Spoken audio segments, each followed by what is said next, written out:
as one that have taken the privilege or the opportunity to mold, to design, to fashion a piece of clay into what we would call a very delicate, a very unique piece of china.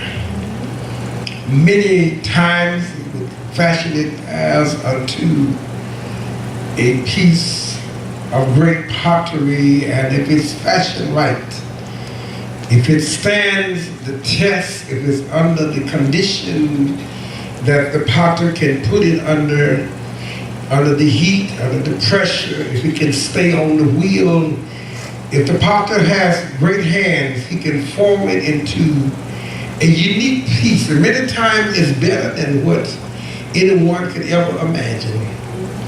But we must remember that whatever will be formed is in the potter's hand.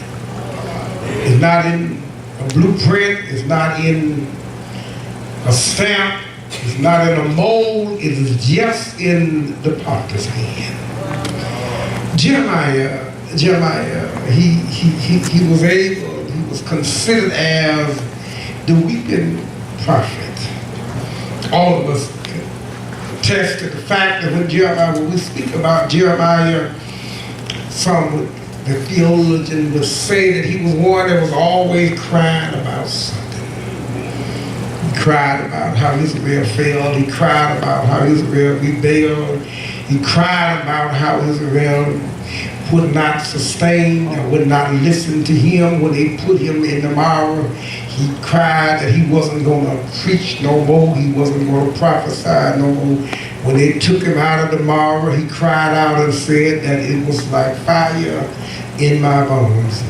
He was always crying, and the reason he was always crying because it was a crying situation. And my sisters and brothers, when you look around and you think about what's going on in this great nation we call America, we are in a crying situation. We are at a stage in life where we have nothing to laugh about. We have nothing to rejoice over. Trouble is on every side of the street, up and down. The laws have taken a back seat. They have turned their back, even with cameras. They are not putting the truth before us anymore. Look like now, more than ever before, we seem to be in a time where people are looking the other way. So I can attest to the fact that if anybody need to cry, not only Jeremiah, but even the saints of God should also join in and say we need to cry for the nation. Because one way or another, we are falling apart. Not realizing, not recognizing that when trouble shows up, when things get bad, when people kind of lose their way, and when we are asking God, Lord, why and how long, what shall we do? How can we fix this matter? Many times God, he allows us to take an example out of the pages, and here we are taking a page out of what we call the weeping prophet. Jeremiah simply had been invited to go down to the potter's house. He knew who the potters were. Everybody in town knows who the potters were, because no pots, you could not carry no water. You needed a pot.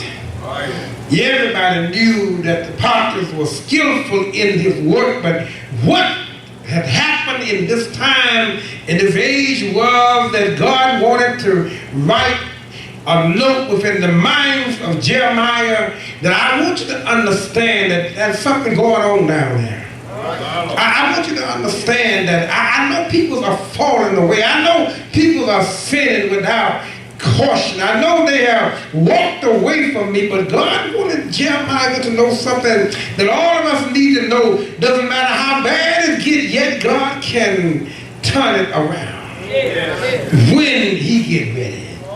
Oh yes, I keep hearing, if in this age that we are now living in, we have lost a whole generation, but if it be in the Lord's hand, he can do with them. He can do with us. He can do with the nation that we are now looking at is gone astray. He can hold them in his hand. He can make them over again. Trouble and tragedy is all over the land. I'm afraid that at the race that we are now, at the age that now that we are now living in, we don't know exactly which way to turn. Don't know who we can depend on and don't know what we can depend on. We don't know how nations are even related to one another. But one thing we know God is in control. So he simply invites Jeremiah as he began to weep over the condition, as he began to see that people have hollowed out the Sabbath day and they have failed to give God homage. They are given to everything but the love of God, what he required of us. Man has stopped loving, amen, one another as sisters and brothers. Man has given up on the will of God. Nation has fallen by the wayside, and yet God said, hold on, Jeremiah, all is not lost. He said, I want you to do something. I want you to take note from what I can do, not what they are doing, not how man has failed, but I want you to take note of what I can do. So I want to invite you to go down to the Potter's house. Because when I look at it, when I see young people dropping out of colleges and dropping out of school, when I see, amen, the educational program is getting too high to pay, when I see when you can't get loans, when I see when jobs are closing down, when I see that families are falling apart, I see when there's no love within the city no more, somebody need to ask the Lord, what can we do now? How can we fix this matter? What can we say? Who do we go to? So the Lord did not say go to the temple. He did not say go to the priest. He said go to the Potter's house. I want to show you, Jeremiah, that at the Potter's house, this is where I do my greatest work. This is how I made you. And if you can look back in the beginning, God molded and he made a man from the dust of the ground. And the only thing the potter is doing, he's taking a little bit of clay and he's putting it on the wheel and he's forming it and he's fashioning it into a certain design that only God can give and to put into his man. As the potter began to mold and as he began to put it into form where he wanted it to be, some reason or another, it was a slip of hand. Let me put a pin in there. That's where we come in at. Some way or another, after God has given us life, after God has allowed us to grow in such a generous world, some reason or another, man has become a slip of the hand. We failed. We messed up. We came short. We lost our way. And yet God said it was martyred. Now I want you to think about it. It was martyred. Simply to say that the clay that we live in has been martyred. Adam failed God, so we was martyred. Eve failed God, we was martyred. When Satan intrigued and became the prince of the air, we are martyred. We are fallen generation, and yet God said, I got a resolution. I have a reason. I have a way of bringing you back to me. I have a remedy to your problem. He said, but the potter. Thank you, Jesus. But the potter said, I'll make it over again. Doesn't matter how long. Doesn't matter how long. Doesn't matter how many times you mess up in life. Doesn't matter where you fail God at. I hear Jesus said, I am the way, the truth, and the life. Doesn't matter how low you get. Doesn't matter how much you can find yourself saying, I'm not worthy. I still hear a songwriter saying, worthy is the Lamb. So, Susan Brothers, when I looked at this, when I considered these words at the Potter's house, listen to what he said, go down to the Potter's house, and then I will give you my message. This all God is telling Jeremiah. He said, I know how you feel. I understand what you see. I know you're not satisfied. I know you feel like you've been left by yourself. I know you feel like don't nobody care. Go down there and let me talk to you because you can't get it on your own. That's why the church doors should be open. That's why the pews should be filled. People got their own ideas of how the world should be run. People got their own ideas of what they're going to do on tomorrow. Nobody is consulting God. Nobody has stopped and said, "Lord, what did you have me to do?" But when he said to go to the apostles' house, he simply said, "I will give you my word, my message." And so Jeremiah said, "I obeyed the Lord." Hallelujah. He said, "I obeyed him. I went down to the apostles' house. When I saw him working at the wheel, when I saw him designing, shaping, when I saw him designing and making the clay what he would have it to be." Then he said, "Wow, the model, the clay was modeled in his hand." So when he saw that that which the potter had designed had no use, it did not turn out right, it did not look right, it did not seem to have any real value. The potter knew that if I don't turn it around, if I don't reshape it, all I can do is put it in the rubbish pile. And then what God is saying to Israel, God is saying to America, God is saying to you and me, that if I cannot put my hand back on you, if I cannot redesign, remold you and remake you of what I would have you to do, you will be placed in the rubbish pile. But sisters and brethren, I hear him saying, but look at the potter. Look at the one that decides to say, "I'm not going to give up on this piece of clay."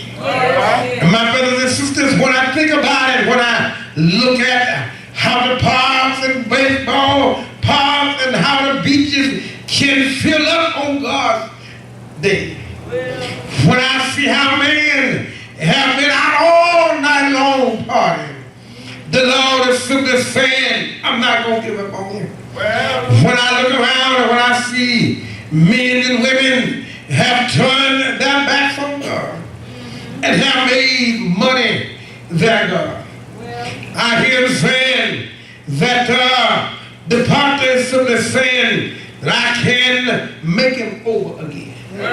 So then the word of the Lord came. Yes, he came to Jeremiah one more time. And Jeremiah said to him, God said, "The house of Israel, can I not do with it as have been done with the potter?" If God could take my Lord, that which have failed him and turn it around again, wouldn't it be good to know that if you fail him now, he'll make you better tomorrow? My Lord, I'm glad today that the potter did not turn him back on the clay. Another thing I'm glad about, the clay was submissive to the hand of the potter. You see, there's two parts that you have to realize that my Bible tells me that God promised that he would never leave us or never forsake us. My Lord, and then it is up to us to say, "Lord, thy will be done." And God, all right. So then the word of the Lord came to me, "O house of Israel, can I not do with you as the potter does? My Lord," declared the Lord, "like clay in the hand of the potter." So I ask you today, what happened in the potter's house, can it not happen in the Lord's house?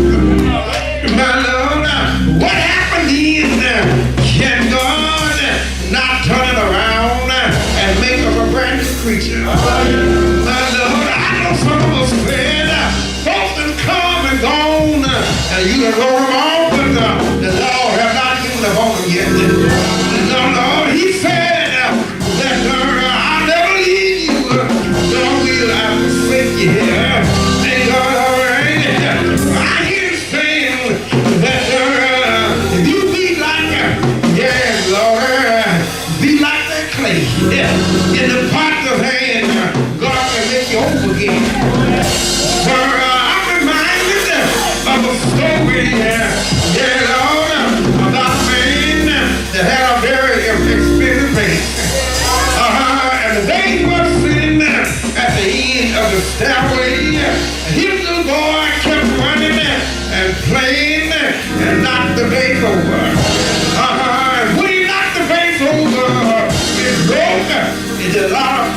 there. So the man picked up all of the pieces of the vase and put it in a bag. Then he went and grabbed that little boy and gave him a country whooping. Y'all understand what I'm talking about? And then he turned around. He took that clay, every piece of the vessel, and we're walking down from one shop to another, trying to find somebody that could stick that piece of clay back into the vessel where it was before. He went uptown and then he went downtown. Everybody he would talk to, they looked in the bag and they told him, you got too many pieces here. I don't know how to fix it, and ain't nothing you can do with it but throw it away. But I had him walking along the side of the road. He met an old man sitting there on the bench, and he said to the old man that I done searched uptown, I done searched downtown. I can't find nobody that put this very back together again. My Lord, I had him saying, the old man said, have you tried the potter that live down in the woods? Then I never heard about him. You go down past the pavement and keep on down the gravel road and keep on when you run out of the gravel road, you're going to find a ton road. Keep walking, you're going to find some book. Keep on walking, and you're going to find a potter living in an old shack. I had the man say, thank you, sir. He went and took a walk. He walked on down to the potter's house. He told him, I heard that you might can help me out. My son broke this vase. It was a very valuable vase. I wonder, can you put it all together again? The old man looked at it. The old potter looked at the people. He said, hold on just a minute, and I'll be right back. He went inside, and a few minutes later, he came out with a brand new vase. I heard the man say, how could you do that? I tried everybody, but I couldn't find nobody that could put it together again. But tell me, how could you put it together? But I heard an old father say, the reason I was able to put that piece together and take it back the way it was, you brought me all of the pieces. I come to tell you today, if you want to love, just put it back together. Don't leave nothing out. Bring every piece that's been broken in your mind, that's been broken in your home, that's been broken in your life. Bring it to the top of the house. And I got news for you. You put it back together. Then by me, and that man begin to enjoy. I got another product for you. He hung on Saturday, and he told me, I'll never leave you, nor will I forsake you. I got another product. He told me, bring all of your broken hearted, and bring all of your pain, bring all of your children, and bring all of your broken homes. Oh my God, bring those trials and tribulation in your life, and I'll put it back together. How did he do it? Come fled and died on Calvary. Sunday morning, he got up and with all power, stepped out with the resurrection and declared, I am the dead. He who was dead and shall never die again. And I hear him say, it's all right now. You done put it together. Whatever you do, trust in the Lord and leave not your understanding. Allow yourself to fall in the hands of the potter. I don't care how you been broken. I don't care what you lost. I don't care how long you been. Save Jesus. Save Jesus. Always do it for you. Always do it for you. Yeah, Lord. Oh, my Lord. He'll make it all right. If you like it or not, I hear him saying,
bless you, huh? The church is open. Maybe somebody here not receive Jesus as their personal Savior. But remind yourself that He'll make you whole again. If you feel like you've been broken, you feel like you have no values in your life, you feel like things ain't going well for you, don't know which way to turn, don't know what to do, I dare you just ask the Lord, use me in that service. Draw me nearer day by day. I'm willing just to run on all the way. He'll do it for you. He'll make you all right. Yes, come to Jesus.